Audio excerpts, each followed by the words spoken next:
Coming up on this week's edition of NCBA's Cattlemen to Cattlemen.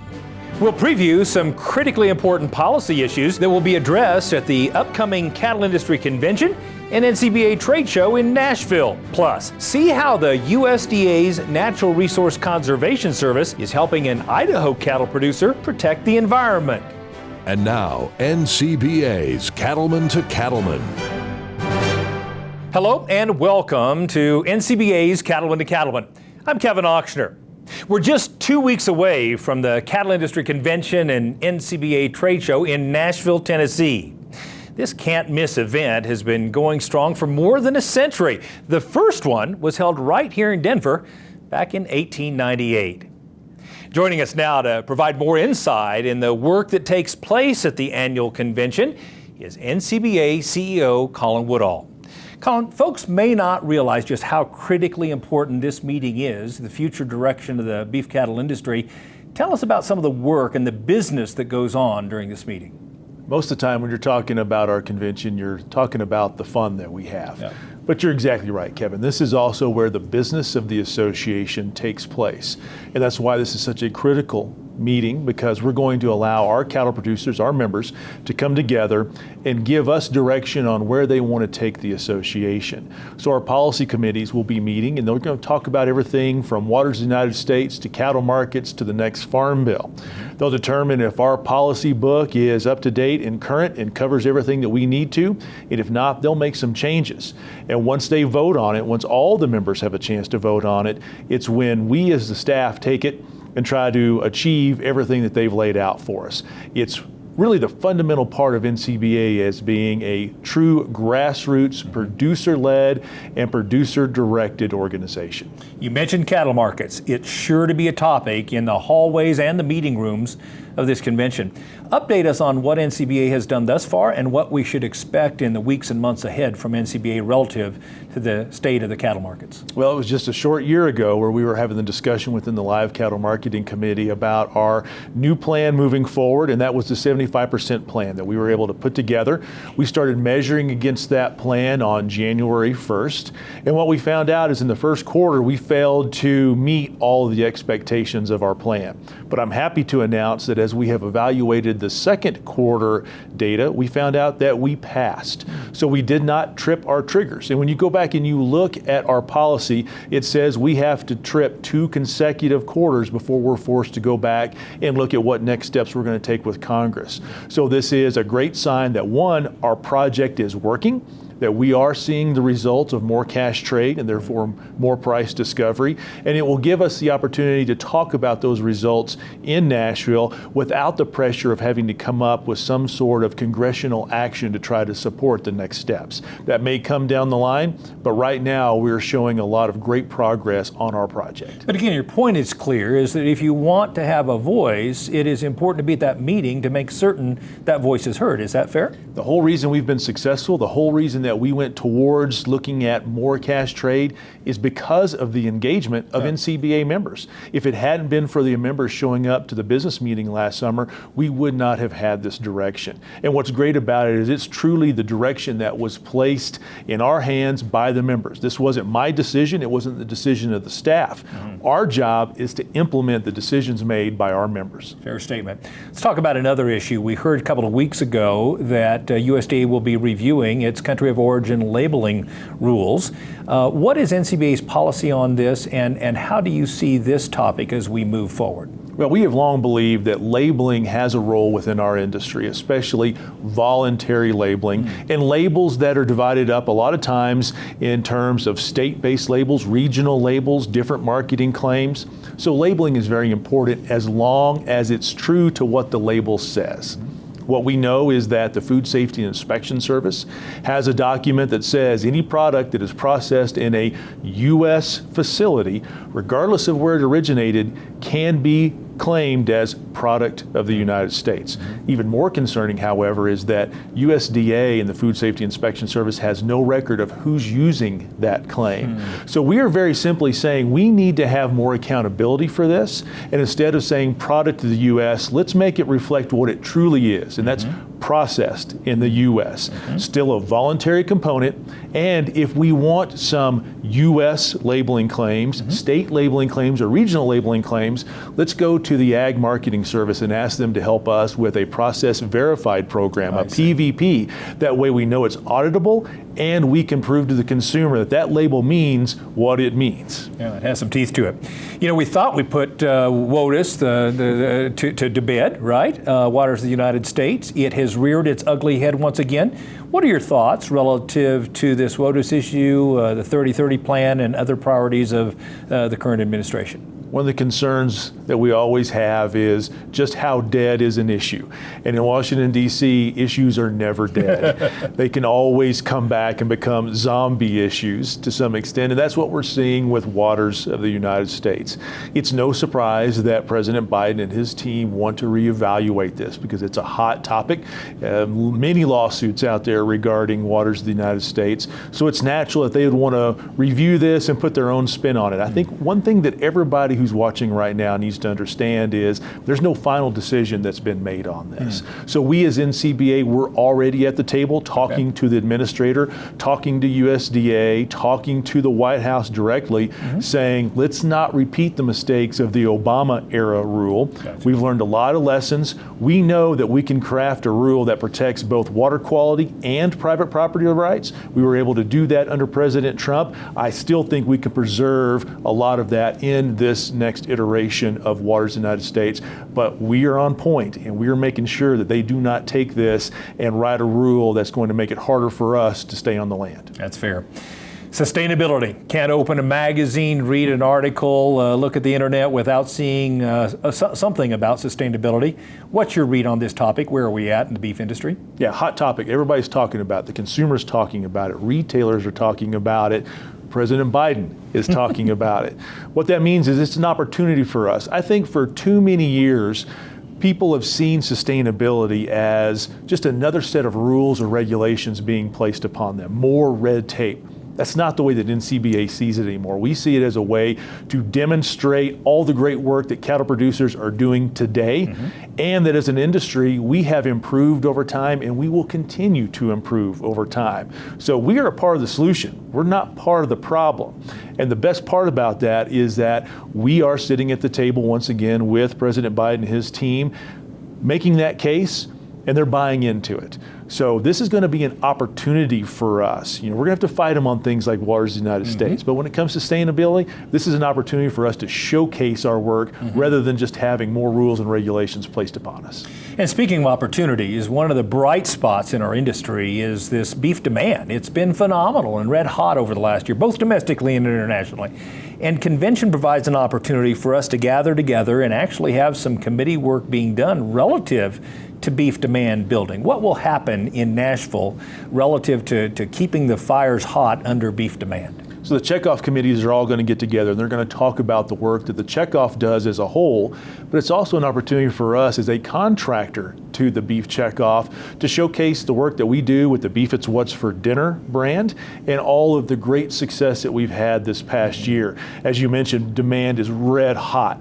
We are cleaning out meat cases even today, and every time that we think that the consumer is about to trail off, we're surprised again, and that's a great problem for us to have as an association. And I think a lot of it is tied to just how successful that checkoff funded Beef It's What's for Dinner promotion work has been. We have a very robust summer grilling season going on right now. We're on the Food Network with broadcast ads, and it's reminding everybody that we are the protein of choice when it comes to the summer. We're the protein of fun, and we're going to be able to showcase that in Nashville. That's a great way to wrap us up.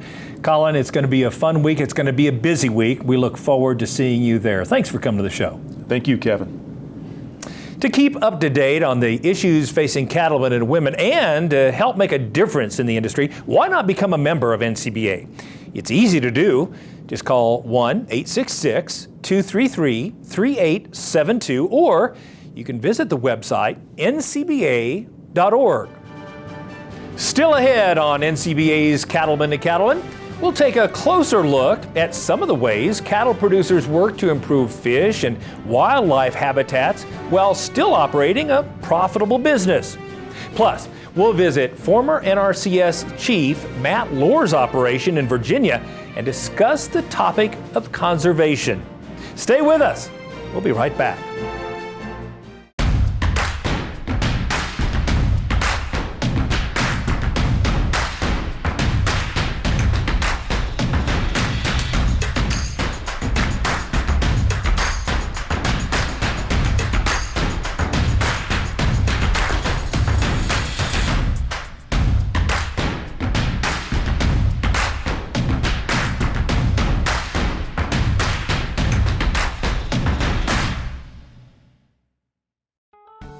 It's time to tune in to Tennessee for CattleCon 2021. CattleCon is the oldest and largest event in the beef cattle industry, and we're headed to the Music City, a city filled with the best music, great food, and some down-home southern hospitality. And you can't afford to miss the huge NCBA trade show. It's our Super Bowl event. It's where all the producers come. We gain a lot of knowledge from producers who we've come to know over the years. There's no better place for cattlemen and women to learn, have fun, and connect with fellow producers from across the country. The value of it is I get to connect with tons of different producers around the United States and be able to learn from different people as well as meet and network with tons of different companies. Dynamic speakers, unbeatable education, all for cattle producers. So plan to tune in to Tennessee for CattleCon 2021. Visit convention.ncba.org for more.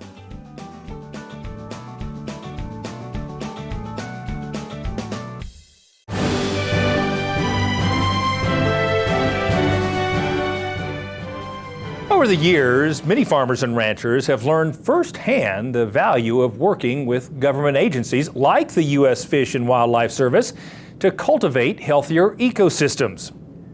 Here to talk more about this topic is Heather Johnson from U.S. Fish and Wildlife. Heather, thanks for coming to the show. Oh, it's a pleasure to be here. Thank you.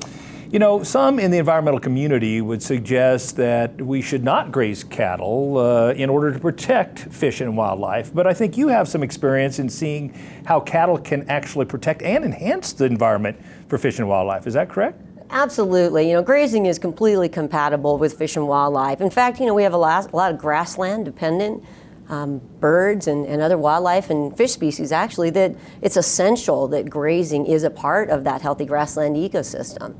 Absolutely. And then, you know, you think about that protection side of things, you know, we got to keep those families on the land. I mean, that grass is so critically important, and we have so many different competing, you know, compatible uses or different land uses that, you know, cattle grazing is truly the best. Yeah, absolutely. Proper management of that. And, exactly. You know, some ranchers sometimes think that doing anything that would enhance fish and wildlife is only a cost to their operation, but in fact it can also add to the bottom line, can't it? Oh, absolutely. I mean, I really think they kind of go hand in hand. You know, when you're out there on your property and you're doing all kinds of, you know, stewardship practices, I mean, you're getting better grass, better water. I mean, we're both in the same business, really, you know, depends on the critter. But, you know, yeah, that's critically important because those practices, it might be a grazing system, it might be water development, it might be enhancing a riparian area. All of those things are building soil health, ecosystem resilience, and it helps the health of the herd and also the profitability of the ranch as well as fish and wildlife. So absolutely, multiple hand benefits. in hand. Yep. And I suppose that's one of the reasons why you all have been such strong supporters for well over 20 years of the Environmental Stewardship Award Program. That's the first time you and I met actually through this program. Yes. Why is it so important for U.S. Fish and Wildlife to continue supporting that award program? You know, I just don't think we can thank these families enough. I mean, they're out there, you know, just doing all of these incredible things because they love the land. They love their families. They want to pass it on in better shape to the next generation. And these things are critically important, you know. And so we love being sponsors of the Stewardship Program, Environmental Stewardship Award Program. And, you know, we have to tell the story, you know. It doesn't get told enough. And, you know, we have the families that have won, and we have a whole bunch more that are so deserving. And, you know, we're just so pleased to be a part of it. And we know that it's absolutely a win-win for the cattle industry as well as for the Fish and Wildlife Service. Well, I was going to ask you, I mean, in terms of the Fish and Wildlife Service and the work that you do, how critical is it to have ranchers and farmers who are not only open to new ideas, but something else you said, open to sharing those ideas. Oh yeah, I mean, they're incredible spokespeople. You know, these folks are the leaders in the industry in the cattle business, and they're so generous with their time. I mean, they're doing ranch tours, they're bringing neighbors over, they're sharing, and it's the transferability of all those incredible ideas, and really that peer-to-peer learning that is tremendous. And then all of the alumni gets together, they've built this camaraderie and trust, and you know, they're sharing all these ideas, and you know, we can never just sit flat-footed. You know, we're always looking to the future because we have challenges coming. You know, we have drought, you know, we have invasive species, you know, we have fires in the West, we have things that are challenging us, and staying always on that cutting edge, and then transferability of all those great ideas.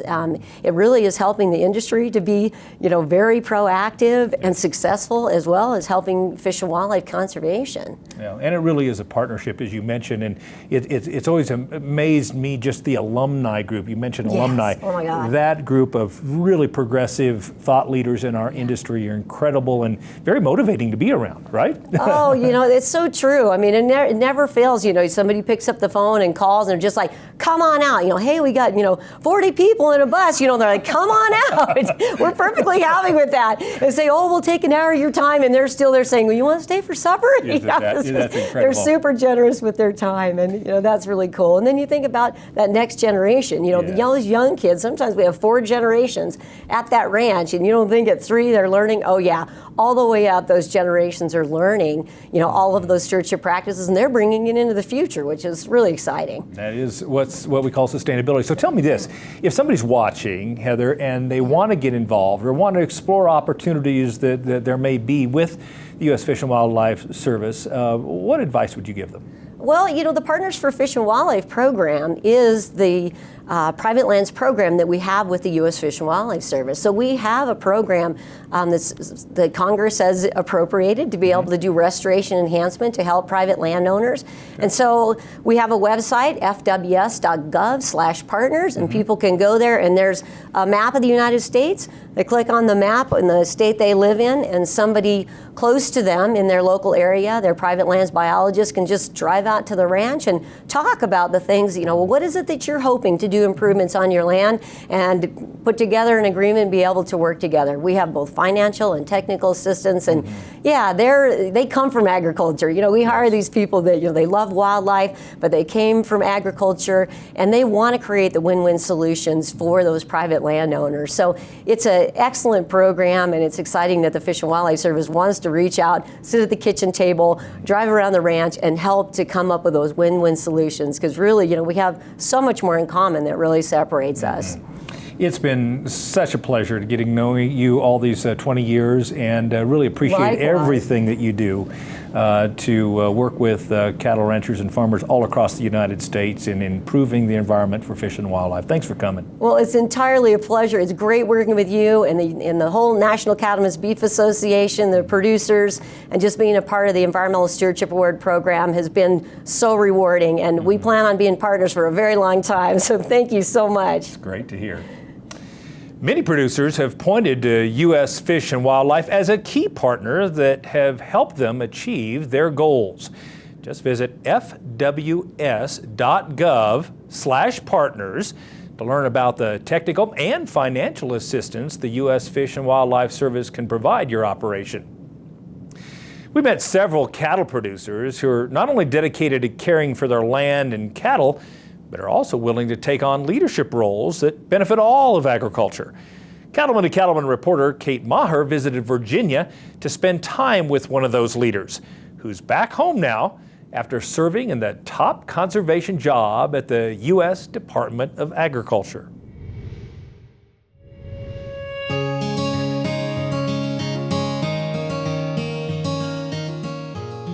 I'm a little biased, but I would say the Shenandoah Valley here is probably one of the most beautiful spots in the entire country. We're located about 100 miles southwest of Washington, D.C., the western portion of Virginia, between the Blue Ridge Mountains and the Allegheny Mountains. It's about a 100-mile stretch of just some amazing farmland. On a chilly spring morning in central Virginia, Valley Pike Farm is where we find Matt Lohr, the former chief of USDA's Natural Resources Conservation Service. Matt grew up here, and after his time at NRCS, he returned to carry on the family farming tradition. So Valley Pike Farm is a century farm here in Virginia, meaning it's been in the family for 100 continuous years, and we actually established the operation in the late 1880s. So some of my earliest memories were working on the same land side by side with my grandfather and my father, and really cherish those early memories of hard work and determination and what it takes to make an operation succeed. Currently, we're 250 acres. We have 4 broiler houses that we contract with Pilgrim's Pride, raise about 750,000 broiler chickens a year. We have about 180 head of feeder cattle that we background from April until October, and then 100 acres or so of pasture and 100 acres of crop ground that we do a corn soybean rotation. Come on, boys, you're okay. Come on. So Matt, in Virginia, it's a pretty heavy cow-calf state, and you're running stockers. When do you bring them in? When do you buy them, and where do you get them from? Yeah, so we're blessed here in where I live in the Shenandoah Valley. We've got probably 5 or 6 livestock auction barns all around, and so we start buying towards the middle of March and April, and within a couple of weeks, usually we can get enough. We buy 180 for 3 truckloads. And so we bring them in around 600 pounds, and as you can see, we've got lots of luscious green grass here in the valley, so we'll basically let them graze and give them mineral and treat them when they get sick, and hopefully they'll get about 200 pounds gain on, and we'll sell them in October typically.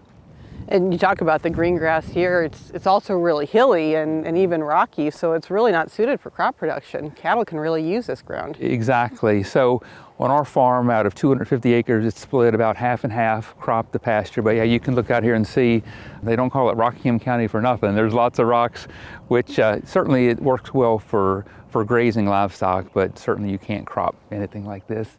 Even with the rocky ground and other challenges, Matt has worked hard to try to build up soil health, and he's used cover crops to provide additional grazing options for his stocker cattle. Matt and his family have always grown cover crops here on their cropland since I've been working with them, like I said, since 2005, 2006. Then Matt kind of took it to the next level and put livestock in on it. And that's another thing we've identified through some of our soil health campaigns and practices is that when you can incorporate livestock into a system, you kind of help speed up the nutrient cycling processes. So it's kind of a win-win for Matt. As far as benefiting the soil, it's definitely a good thing, but it's also given his cattle here on the farm, his stocker cattle, some good early spring forage. And the other thing I like about it is it's letting his pasture fields that are cool season perennials rest a little bit and get to growing while the cattle are here eating this forage. So cover crops, I think, are really one of the hallmarks to soil health. It's so important to make sure that there's something growing in that soil all year round. We plant a variety of cover crop mixes depending on what time of the year we plant. Following our sweet corn, early varieties we like to plant are tillage radishes, which do a great job of helping to break up soil compaction. These radishes get huge, and they're really fascinating to see as they grow and expand and break up the soil. The beauty of that too is then we're able to graze it in the springtime. You guys have really done a nice job of making it fit for what works for you and for your environment, and that's really an important part of keeping a farm sustainable too, isn't it? You're right. You know, no operation is the same, and by looking to see what fits and what works, and for us, the poultry, the cattle, the crops, we do 20 acres of sweet corn that we're able to grow and retail at a roadside stand. It's been another component that works well. So that's the beauty of American agriculture. We're diverse. No operation is exactly the same, but it's really all about feeding a growing nation and a growing world and being sustainable for that future generation. So to me, what's been really exciting with this whole journey of sustainability is how everything we do on this farm all ties together. We're not a huge operation. I mean, 250 acres in many parts of the country is like a small garden, right? But the cattle and the poultry and the crops, they all have a place, they all tie together.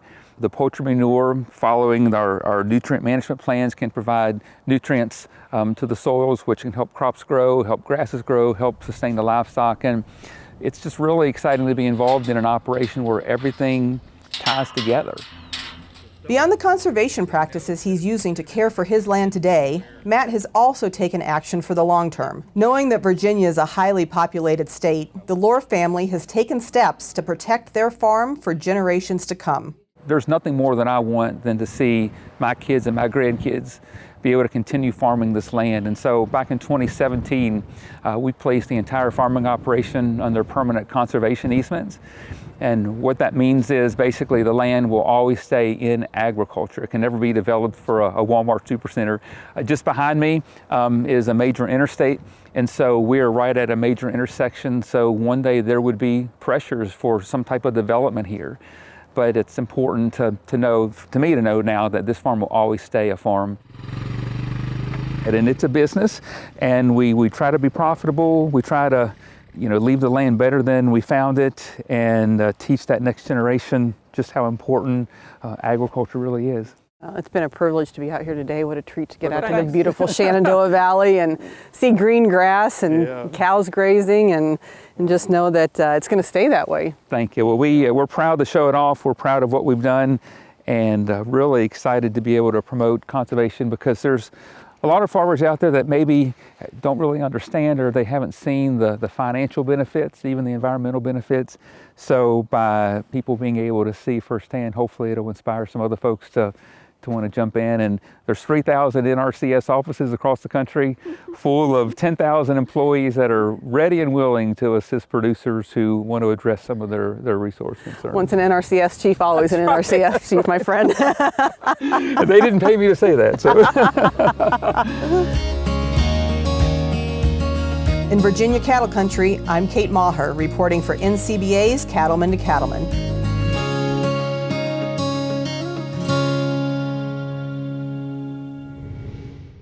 In just 2 weeks, Nashville will play host to the Cattle Industry Convention and NCBA Trade Show. There, you'll have access to lots of cutting-edge information, including guest speakers, hands-on sessions, and valuable sustainability tips that can benefit operations of every size. You're sure to go home with new insights that just might change your cattle business for the better. Get all the details at the website convention.ncba.org. Still to come on Cattlemen to Cattlemen, see how the Natural Resources Conservation Service has helped an Idaho operation stay in business for multiple generations. Stay with us. We'll be right back.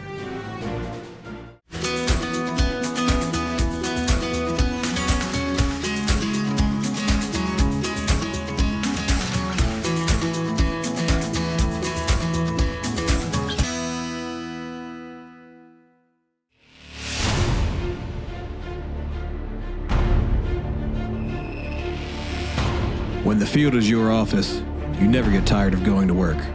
Cut, rake, bale, repeat. New Holland offers the power and versatility to get through the day. From small squares to large squares and everything in between, New Holland has you covered. Visit your local dealer today to find out more. New Holland. It's time to tune in to Tennessee. That's where the Cattle Industry Convention and NCBA Trade Show will be in 2021. It's the biggest convention just for cattle producers. In Nashville, a city with amazing southern hospitality that's packed with the best food and great music. You can't miss it. So make plans now for CattleCon 2021 at the Gaylord Opryland Resort in Nashville, Tennessee. Tune in to convention.ncba.org for more information.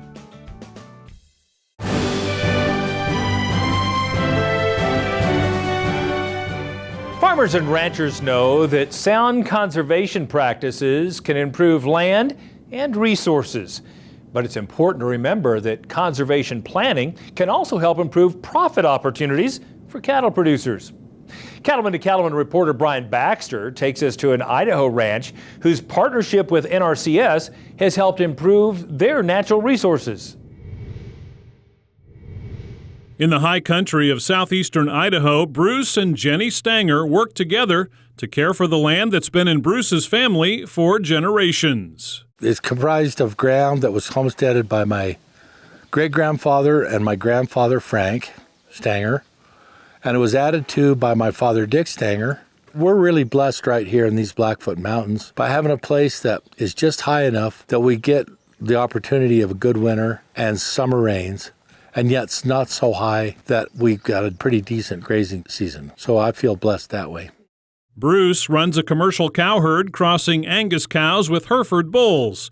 One thing he enjoys is hosting visitors and showing the variety of conservation improvements he's made on the ranch in partnership with the USDA's Natural Resources Conservation Service, known as NRCS. What I like about the NRCS is that I consider it a valuable resource and knowledgeable people that I can reach out to if I have a question about my operation that I don't particularly have a particularly good answer for. That's one place you can go. I was always really impressed with Bruce. He brought me out to his place and gave me a tour, and I was really impressed with just the way he operated. His place looked really good. He always had a lot of good grass, and we'd come out, look at his place and talk about our different programs, which program might benefit him the most to kind of implement his goals and get some of his cool ideas that he's wanting to get done. I think what I enjoyed most about today was seeing the engagement between my staff and Mr. Sanger, seeing that relationship that they've been able to establish, seeing the willingness and the passion, in everyone, and wanting to do the right thing out here and to do better, and not just settling for what we did today. What excites me to work with people like Bruce, and Bruce in particular, is he takes great pride in maintaining his forage, maintaining the habitat. And this is a drought year, and this place is incredible. We have other producers that are already selling off their herds, and he's gonna maintain. He's gonna be able to graze this all summer long. Part of what's made Bruce's ranch more sustainable even in a dry year is the variety of projects he's implemented with the help of NRCS programs. For example, he's installed a watering facility to capture and hold water from a mountain spring. It includes an escape feature that helps reduce the risk of wildlife drowning. By conserving that water in that tank like that, you're conserving the whole resource. It'll give you a longer time, which means you can utilize the same forage that got the most snow last winter up on the mountain. On lower ground, Bruce extended the grazing opportunities for his cattle by installing a solar-powered well feeding 2 stock water tanks. Our most popular program by far is the EQIP program, the Environmental Qualities Incentives Program. It's kind of our bread and butter. It's a cost share program. It's for guys like Bruce come in, they want to do a stock water system. We can help cost share on a stock water system. So Bruce's water system was designed because there's no electricity out here, so it was designed for solar. So you use the solar to pump up and then go into the storage tank, and then at gravity down into his water troughs. It's worth it to go over there and find out what's going on, because I didn't know that they would cost share a solar pump for me till I went in and asked them. The NRCS engineers came up and looked at the site and the whole design setup and everything, and I did just what they said. And it's worked really well. It was transformative in that place down there. I just added another month of quality feed in the fall of the year when you need it. Another NRCS program Bruce participated in is called CSP, the Conservation Stewardship Program, which includes a variety of enhancements to improve ranch resources and the health of the grasses overall. Him and his wife go out before they go into a pasture. They monitor and they measure their grass heights before they turn the cows in, so they can kind of see what they have to work with. And then they keep track of that while the cows are in the pasture, and they're able to determine when is a good time to move based on that. You traditionally learn from my father, who learned it from his father, what grass is better when. But it wasn't until I got with Josh and working with this program where I actually started measuring it and monitoring the different fields. And we did that for 5 years, and I was really surprised of places that I didn't think were that good are actually more productive in the amount of measurable fodder that was being produced than other places. A portion of the Double Arrow Ranch property is already protected by a conservation easement, but Bruce has plans to extend the easement over the entire ranch. He's actively pursuing 2 or 3 applications in order to get his entire ranch covered under a conservation easement. Just because Idaho Falls is booming, people are coming in left and right, and this country is starting to get subdivided, people wanting summer homes, and so he seems to have a very big passion about keeping this place intact for future generations. A conservation easement on this ranch will keep it from the hands of real estate developers. And we'll keep it open. And I like that. That's my idea of good. Participating in NRCS programs is a voluntary opportunity for any producer of any size, available in every state. But the conservation planning and projects that aim to improve the land provide advantages that Bruce and the NRCS experts he works with believe in. All of our programs start out with a plan, a conservation plan, and that's getting out on the land with the producer and walking the land with them and understanding what their resource needs are. That's where it starts. Getting to spend time with Bruce, see his operation, help him whenever we can. All of us get into this job to help people, help the land. That's kind of one of our old mottos. And so it's really fun to get out and work with the producers that are growing food for everybody and help them. If you ask Bruce, he says NRCS programs are a vital part of his operation, that he couldn't do it without us. I look at my association with the people into the NRCS as being people, a resource that I can reach out to that makes my life a lot better. I don't understand why other people would not take advantage of that. On the Double Arrow Ranch in southeastern Idaho, I'm Brian Baxter reporting for NCBA's Cattlemen to Cattlemen. Now, if you're interested in getting started on conservation planning on your own operation, call your local NRCS office or visit the website nrcs.usda.gov to learn about the technical and financial assistance the NRCS can provide. Still to come on Cattlemen to Cattlemen, some people have other careers before they catch the ranching bug. But wait until you hear what one Tennessee producer did before joining the cattle business. That story when we return.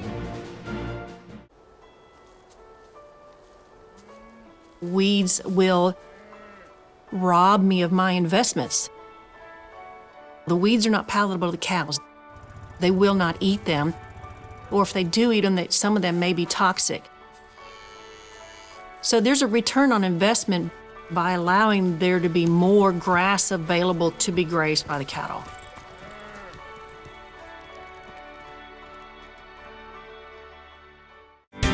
Cattle producers across the country work hard to care for their animals and their land. The USDA's Natural Resources Conservation Service is there to help. Find out how you can work with NRCS to develop a conservation plan for your operation. Find possible funding resources for implementing conservation practices, or get free expert advice on ways to improve your farm or ranch. Visit the website nrcs.usda.gov today.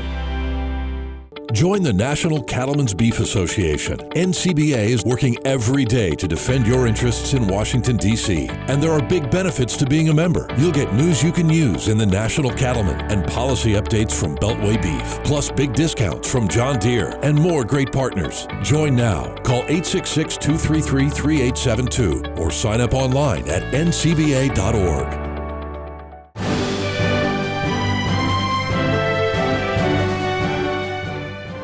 There'll be some can't-miss speakers and entertainment as part of the 2021 Cattle Industry Convention and NCBA Trade Show. And your convention registration includes admission to all those great events. You can find all the details on how to register at convention.ncba.org. While you're in Nashville, we've got a unique cattle operation that you might want to check out. The owner once had a successful career as a rocket scientist, and the farm manager has expanded into the restaurant business. Brian Baxter gives us a closer look at Deer Valley Farm. It's not rocket science is a familiar saying, but at Deer Valley Farms in Fayetteville, Tennessee, rocket science is how it all started. Deer Valley is owned by Dr. Fred Clark and his wife Renda Clark and their daughter Kim. Dr. Clark was in the weapons defense systems business in the early days, sold that business, moved from Huntsville to Fayetteville, and has become a full-time resident at the farm. Deer Valley Farm is a purebred Angus operation that's been in existence for 29 years. We encompass about 5,500 acres in Fayetteville, Tennessee, Lincoln County. We row crop 1,500 to 1,800 acres depending on the year every year. We grow the majority of our own feed in-house. To create top-quality animals, the philosophy at Deer Valley is to build a solid cow herd, combining proven genetics and good structure. They believe this allows them to offer bulls that will let their customers focus on other economically relevant traits. Our drivers here in the Angus business are building a cow herd with great cow families and producing commercial bulls to send to our customers out in the countryside.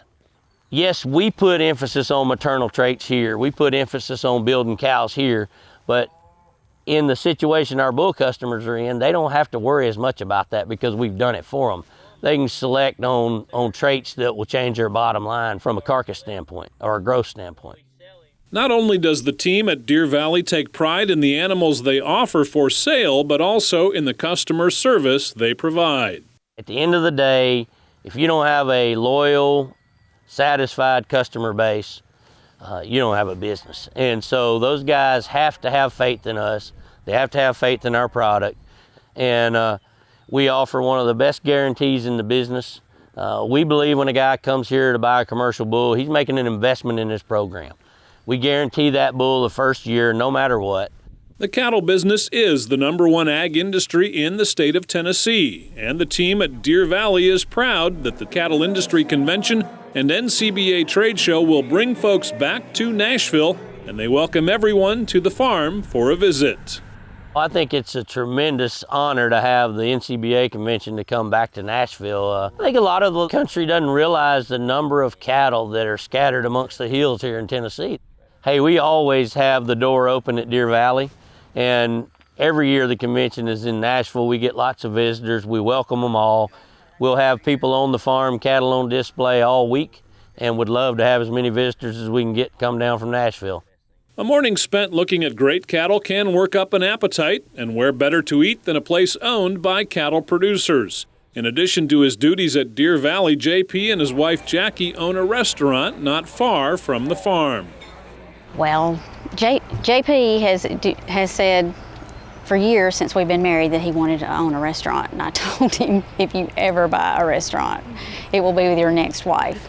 I was just driving by one day and I saw the for sale sign, and I was like, well, the Hickory House is for sale, and he jumped all over it.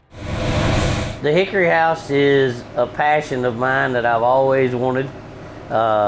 We are a barbecue and certified Angus beef steakhouse.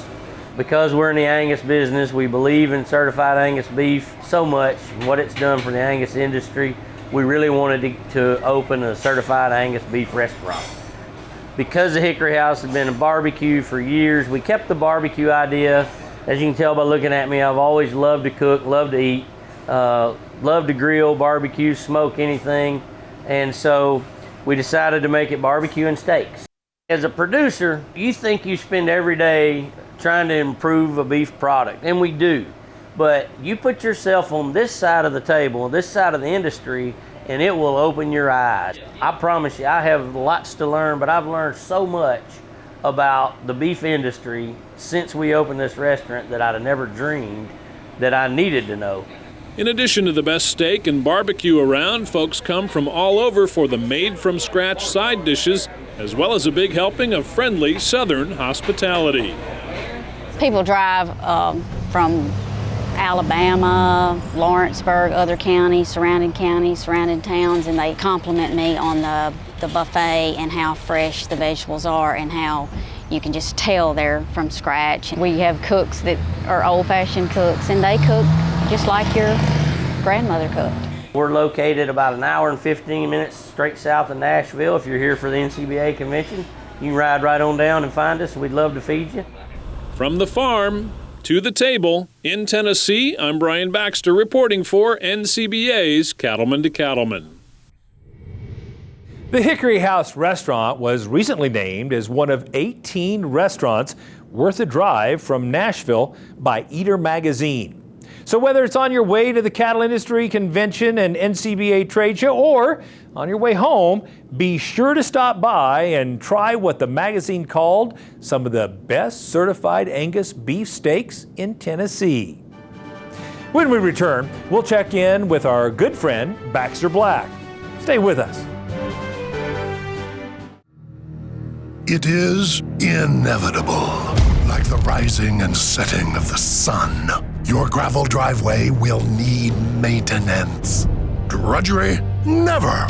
Be the right person with the right tools doing the job the right way by watching How to Maintain a Gravel Drive Using a Box Blade with Hydraulic Scarifiers. Brought to you by tipsnotebook.com. When better how-to videos are made, we will make them. Did you know that Prefert makes over 1,000 different farm, ranch, and rodeo items? And now, thanks to Prefert Direct, it's easier than ever before to get access to every item Prefert makes delivered direct to your local dealer. For more information about Prefert Direct, visit us at Prefert.com. Prefert, America's #1 name in farm, ranch, and rodeo. We know you're up before the dawn because the cattle rise before the sun. And you spend long hours in the saddle because the herd isn't always over the next rise. And you care for the land because you know it takes care of your family. And we know you do great work. And it's time to tell that story to the marketplace. IMI Global is here to help you do just that.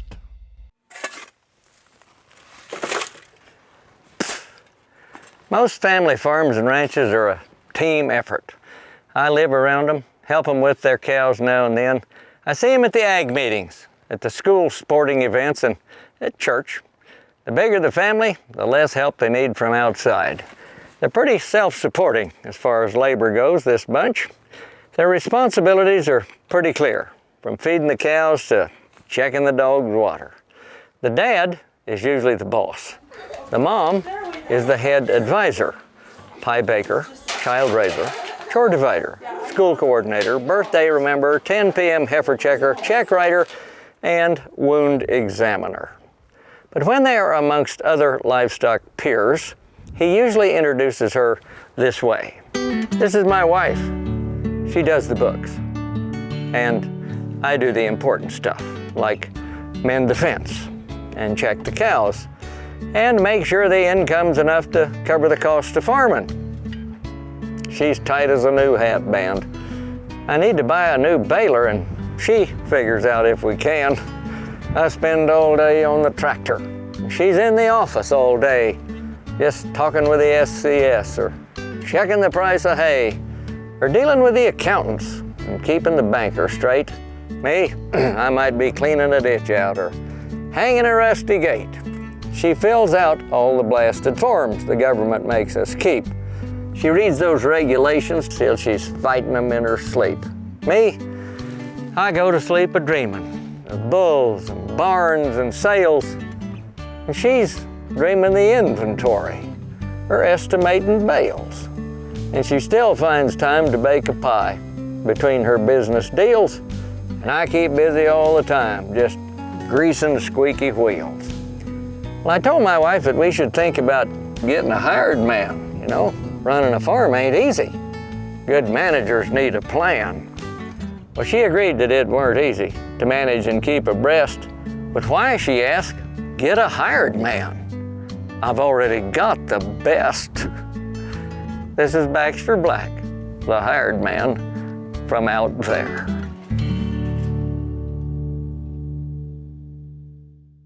As a stocker operator, your job is to turn forage into profit.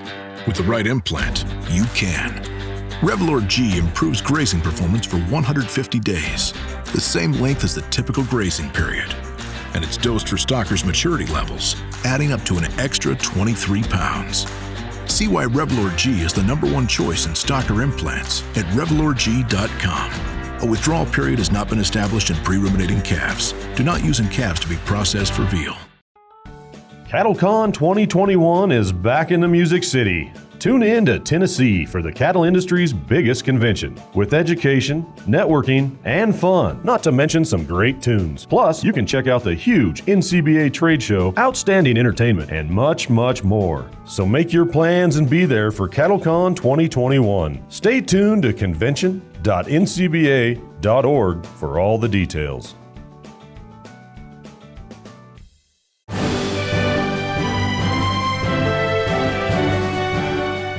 Welcome back. Summer's a busy time for beef producers, so if you've missed an episode of Cattlemen to Cattlemen while tending to chores, well, you're in luck. You can visit our YouTube page for replays of all of our shows, which are filled with educational segments and producer profiles from all around the country. So check out and subscribe to the Cattlemen to Cattlemen page on YouTube. We're wrapping up this week's show with legacy photos. These are great shots submitted by our viewers of daily life on the farm or ranch. Let's take a look.